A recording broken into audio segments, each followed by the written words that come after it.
Hello everybody, this is Connor, BoatsDon'tSink, here with another episode of Weekly at Weiss for October 7th, 2022. Last week we didn't have an episode, mostly because there wasn't really much to talk about other than like one regional. And this week, unfortunately, that's kind of still all we got. Things have been kind of slow on news lately. I imagine coming up soon in the next month or so, we should be getting another stream for like set announcements and some dates, since we're just about through all the ones that we've got right now. But for now, all we have is some results for BCS 2022. So first up, 2 weekends ago, right after our last episode, was the Bilbao Regional in Spain. Something worth noting for this regional is that Quintessential Quintuplets 2 was not legal for this tournament due to licensing restrictions. So we have a little bit of an interesting top 8 spread here as a result. You can kind of look at this as what the meta, like what kind of decks might be able to top if quintuplets got restricted in English like it is in Japanese currently.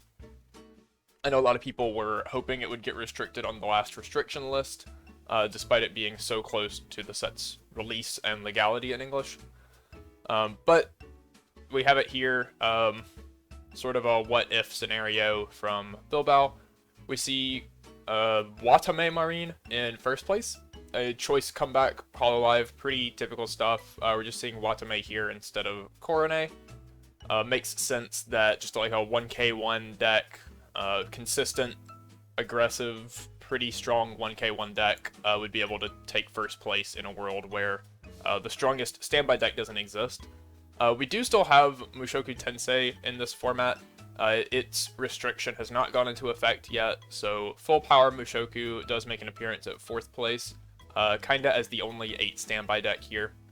Danmachi does get 2nd, despite probably not having a whole lot of standby decks to feed off of, so it is showing that it's still pretty consistent and strong in a meta with 1k1 decks, just not quite being able to pull it out at the end. Obviously, the big notable thing here is 3 dual-lane Tokyo Revengers. Quintuplets is usually noted as one of their iffier matchups to try to win, so, you know, take quintuplets out of the equation and dual-lane Tokyo Revengers just run over the tournament, getting 3rd and 2 of the top 8 positions.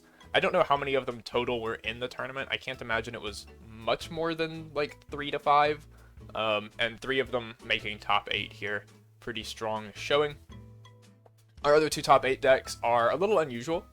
First, we have Standby Treasure Hololive. This is the, one of the decks that got a lot of sort of hype right around Hololive's release just due to the unique things it could pull off.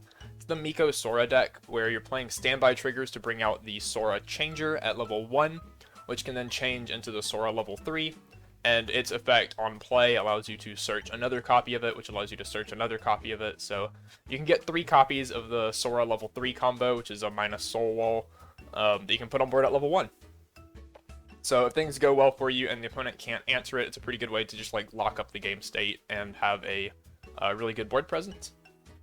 The other top 8 deck we see is Fate Grand Order, which is, this was playing Comeback and Choice, no standby here to cheat out the Lion Kings. Just playing a typical sort of like 1k1 level 1 game plan, and similar to the Rusha decks where you're using your back row to summon out a level 3 early. Same effect here, they're just bringing out the Lion King instead of a Rusha, which instead of summoning more level 3s down is just going to deal extra damage through its on-attack burn effects. They are also playing the level 3 Bedivere combo as just an additional finisher once they get to level 3. Combos off the same climax as the level 1, so you might as well. Now, moving into the other regional that we had this past weekend, that is the Toronto Regional. This one is looking a bit more like what you might expect with quintuplets in the meta. Obviously taking first place as soon as it's back legal again, 8 standby quintuplets. Takes the tournament, gets another position in top 8. Second place is a deck we haven't seen yet in BCS, I don't believe. It got a couple BRO top spots. This is the Choice Standby Ruby deck, where you're playing the Jean level 1 and a split between Pura and Ruby level 3s. Sort of recognized for its high power lines at level 1 that are able to contest standby decks, as well as having a finisher that can ignore a lot of the defensive counters in the meta right now, just by clock kicking the opponent's characters on climax placement. Third place, we see Coronet Rusha. It's the Hololive deck that I think people are sort of, out of the big, like, sort of known Hololive decks, I think this is the one people are least expecting to see top a lot, just because the Rusha strategy can be sort of disrupted a bit at level 2 if your deck is built for it. But here it has managed to come into third place. We see 2 Danmachi. This is actually the first event, I believe, that Danmachi has managed more than one top 8 spot in. I think it's gotten exactly 1 in every event since it's released, or become legal. And now, finally, it does get 2 top 8 spots here. Maybe just more people sort of catching on to using it as a powerful counter to these standby decks, maybe. Or just really good deck in general, and more people are starting to play it now that they're seeing it win. Not really sure which.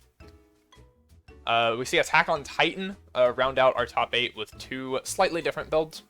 This was the first regional that Attack on Titan final season is legal for. So first showing, and it gets 2 top 8s. I think this was a little more than people expected.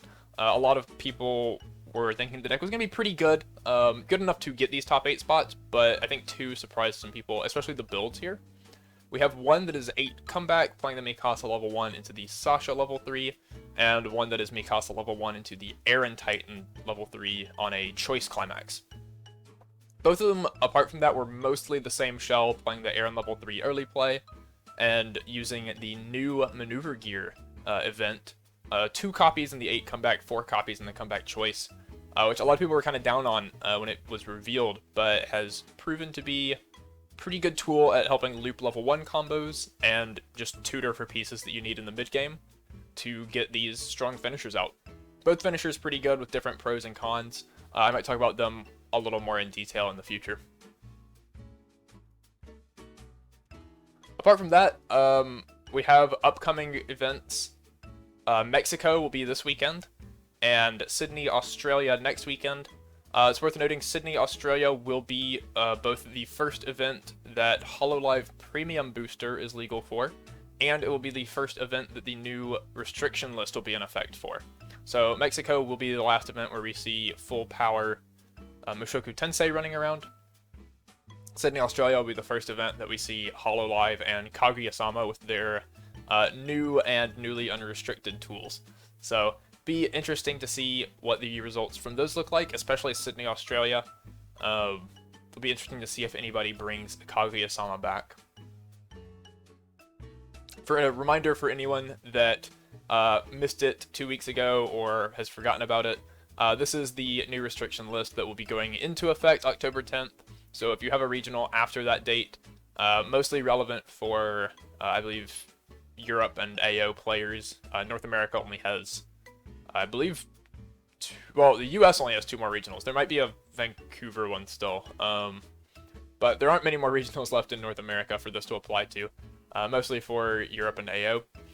But this is the restriction list. Batman Ninja, still restricted. Data Live, still restricted, obviously. Kaguya-sama got their K runner taken off, so now choose 1 of 2 instead of 1 of 3. And Mushoku Tensei has the rest counter and Tutu Ghislaine on a choose 1 of 2. So keep that in mind for any tournaments that you plan on attending in the near future.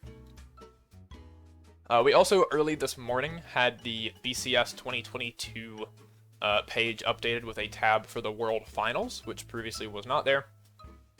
Not a whole lot of new information on it. The attendees button doesn't actually take you to any page, and we already knew the location and schedule for the most part. The only real new thing here is the prizes, which in the past, prizes for the World Finals were basically just everyone that qualified for Worlds and went got a special promo for going. And since it was in Japan, there wasn't really much expectation of like spectators showing up for the English side or anything like that. However, since it's in Los Angeles this year, which is on its own already a pretty big hub for Weiss Schwarz, in North America at least, they have opened up pre-fight, and the event is open to spectators. So along with that, we have a lot more promos for people. We have the entry promo, which I assume is just going to be to everyone, player or spectator, that shows up for the event. There's going to be free fight promos. This is the first event since COVID that we've had free fight for, either due to, you know, staffing issues or just wanting to keep the venue emptier once people start clearing out instead of keeping them around for free fight, just for COVID safety measures. But we do have free fight coming back, so there will be presumably some special promos for that, and the participation promo and playmat for the Worlds competitors, as well as new this season, a special promo for the World Champion. I don't know if this is just going to be a, you know, special hot stamp on the participation promo, or if it'll be a different promo entirely, but champion promo, world champion promo, like 1 of 1, that's super cool. I'm excited to see what that's going to be. That gives me even more reason to want to try hard at Worlds, since it's not just the promo that everyone gets for participating.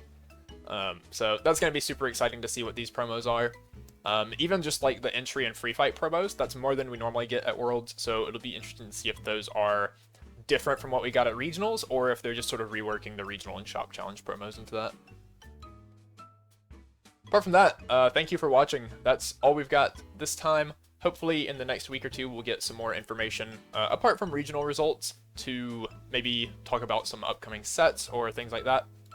In the meantime, you can find me at BoatsDon'tSink on Twitter. You can check out our store at Iron City Games on Facebook, or ironcitygames.tcgplayerpro.com, where you can check out singles, playset pre-orders, and sealed product pre-orders for any of the upcoming Weiss Schwarz sets. Thanks for watching, and we'll see you next time.